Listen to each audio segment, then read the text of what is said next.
This week on Moyers and Company. It's all about combat. If every political issue is the combat between two polarized sides, then you get great television because people are throwing food at each other, and you have an audience that hasn't a clue at the end of a story, which is why you'll hear, well, we'll have to leave it there. Well, thank you very much. Leave it there. And how the ghost of Joe McCarthy is back to haunt America. They shouldn't be called Democrats. They should be referred to properly as the Commie-Crap Party. Funding is provided by Carnegie Corporation of New York, celebrating 100 years of philanthropy and committed to doing real and permanent good in the world. The Kohlberg Foundation, Independent Production Fund, with support from the Partridge Foundation, a John and Polly Guth charitable fund. The Clements Foundation, Park Foundation, dedicated to heightening public awareness of critical issues. The Herb Alpert Foundation, supporting organizations whose mission is to promote compassion and creativity in our society. The Bernard and Audrey Rappaport Foundation. The John D. and Catherine T. MacArthur Foundation, committed to building a more just, verdant, and peaceful world. More information at macfound.org. Ann Gumowitz. The Betsy and Jesse Fink Foundation. The HKH Foundation. Barbara G. Fleischman. And by our sole corporate sponsor, Mutual of America, designing customized individual and group retirement products. That's why we're your retirement company.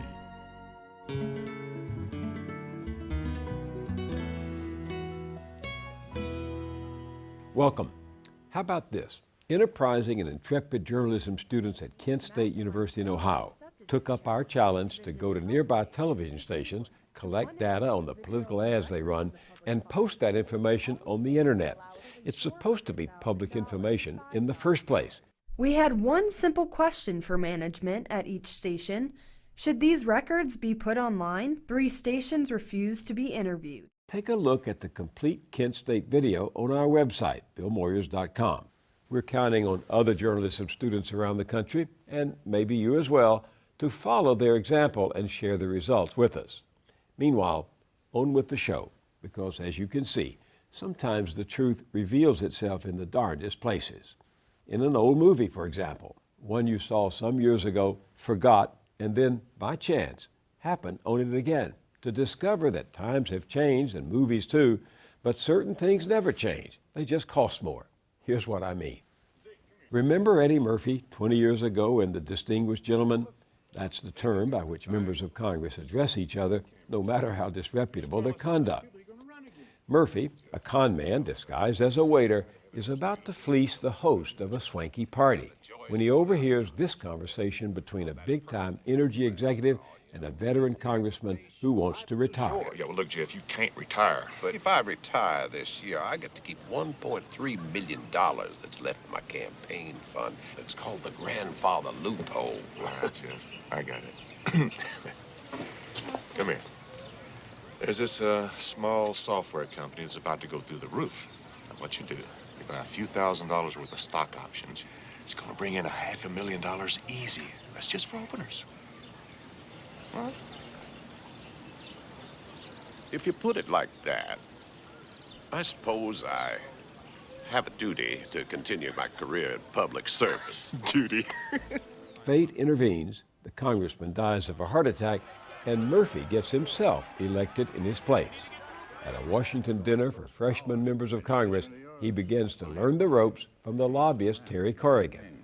Say, could I host a Welcome to Washington fundraiser for you down at my law firm on K Street? Absolutely. At $500 a head, you could pick up 20, 25 grand to help you get started. And how much of that are you going to get? Doesn't come off the top. Down the road, I'll bill each of them $500 an hour whenever I take you to lunch.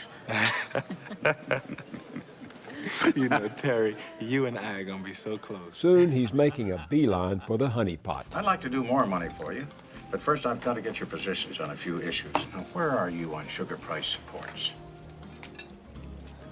Sugar price supports. Where should I be, Terry? It makes no difference to me. If you're for them, I got money for you from my sugar producers in Louisiana and Hawaii. If you're against them, I got money for you from the candy manufacturers. You pick. Terry, tell me something. With all this money coming in from both sides, how could anything possibly ever get done? It doesn't. That's the genius of the system. Now in the good graces of a powerful committee chairman, he joins the shakedown of a corporate executive who wants a favor from Congress. 7 figures? I suppose $1 million isn't too much to insure against losing $5 billion. Now you're talking. But how can I funnel this kind of money to you? If that's what you want, we can find a loophole. No one will see your fingerprints. No one will know? No one will know. Olaf's just making a contribution as a patriotic citizen. And in return for that, he's getting... Good government. Exactly. Little access, that's all. I'll not remind you of how the movie ends in case you want to see it for yourself. But I can assure you the revelations ring as true today as they did then. And no one knows this better than my next guest who wrote The Distinguished Gentleman. Marty Kaplan majored in molecular biology at Harvard, got a PhD in literature from Stanford, and went to work for U.S. Commissioner of Education Ernest Moyer and then with Vice President Walter Mondale. After Washington, he joined the Walt Disney Company as a writer-producer on such diverse projects as that Eddie Murphy satire and the Peter Bogdanovich adaptation of Noise Is Off.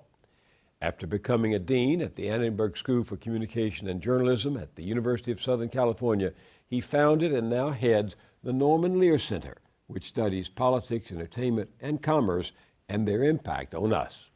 He's an expert on how big money and big media have coupled to create a Disney world of democracy. Marty, welcome. Thanks, Bill.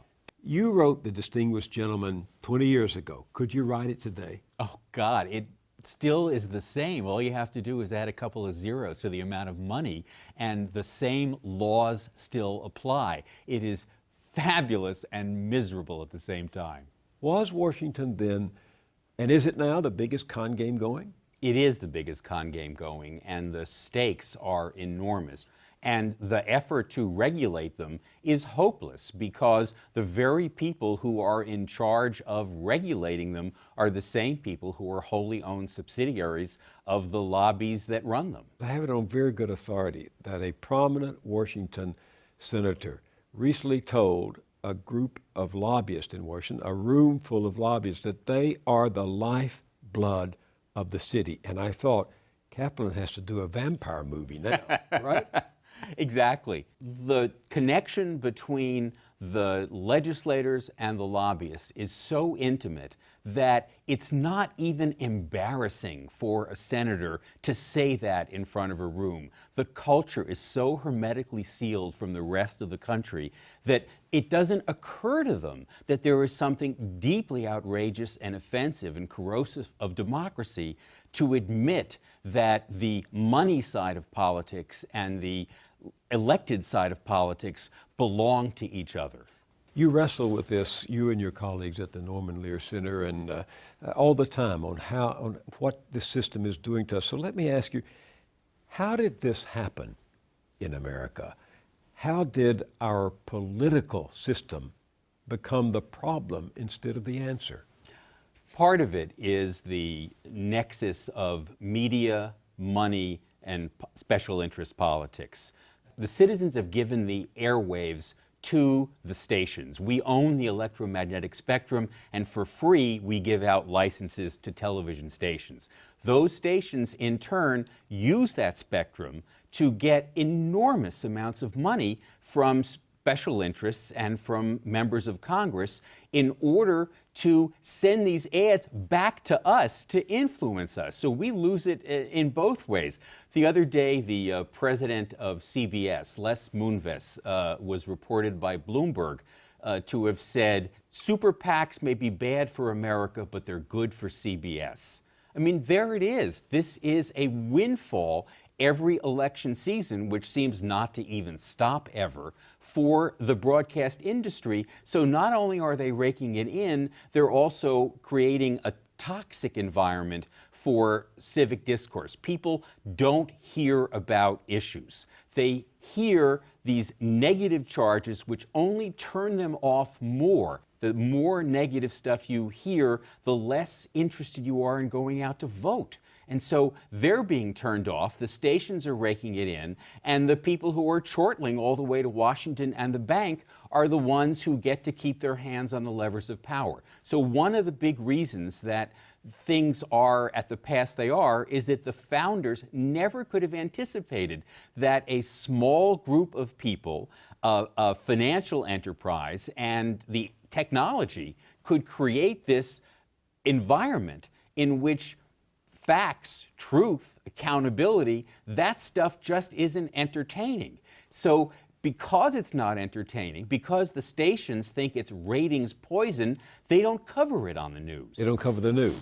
They don't cover politics and government in the sense of issues. They're happy occasionally to cover horse race and scandal and personality and crime and that aspect of politics. But if you look at a typical half hour of news, local news, because local news is one of the most important sources of news for Americans about campaigns. You and your colleagues have done a lot of research on local news. Right? Yes, we've been studying it now since 1998, and each year it gets more depressing, and it's hard to believe. We, not long ago, did a study of the Los Angeles media market. We looked at every station airing news and every news broadcast they aired round the clock, and we put together a composite half hour of news. And if you ask how much in that half hour was about transportation, education, law enforcement, ordinances, tax policy, everything involving local, from city to county, the answer is in a half hour, 22 seconds. 22 seconds devoted to what one would think are the serious issues of democracy, right? Yes, whereas in fact, there are 3 minutes about crime and 2.5 minutes about the ugliest dog contest and 2 minutes about entertainment. There's plenty of room for stuff that the stations believe will keep people from changing the dial. What is the irony to me is that these very same stations that are giving 22 seconds out of a half hour to serious news are raking in, and not covering politics, are raking in money from the ads that the politicians and their computers are spending on those same papers. Yes, they're earning hundreds of thousands and millions of dollars from the ads that they are being paid to run, and not even risking running a minute of news which might actually check on the accuracy of an ad. Truth watches, they're almost invisible now. So they will tell you, however, that they're in the entertainment business, that they're in the business to amuse the public, to entertain the public. And if they do these serious stories about the schools or about the highways or about this or that, the public tunes out. The clicks begin to register as... It's one of the great lies about broadcasting now. There are consultants who go all around the country and they tell the general managers and the news directors, it is only at your peril that you cover this stuff. But one of the things that we do is the Lear Center gives out the Walter Cronkite Award for Excellence in Television Political Journalism every 2 years. And we get amazing entries from all over the country of stations large and small, of reporters under these horrendous odds doing brilliant pieces and series of pieces which prove that you can not only do these pieces on a limited budget, but you can still be the market leader. What do they say when you say, but look, you have this public franchise. You've been given this hot dog stand in your neighborhood to sell all the hot dogs you want to.